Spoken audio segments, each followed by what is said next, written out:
New statistics reveal how, in some parts of the country, more than half of the young people who were referred to CAMHs are turned down.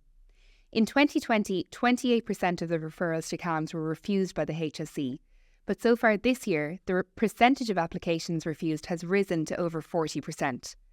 Despite the fact there was an increase in referrals to CAMHs over the course of the pandemic, there was no increase in the number of referrals accepted.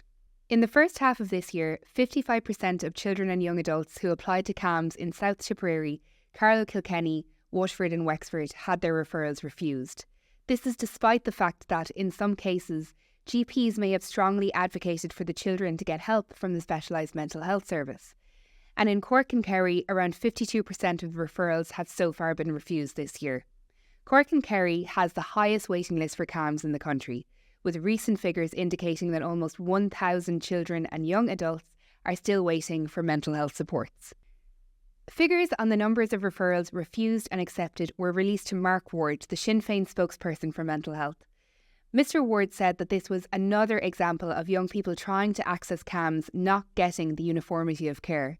He said that it was clear from the information he received that the HSE in some areas is accepting more referrals than others.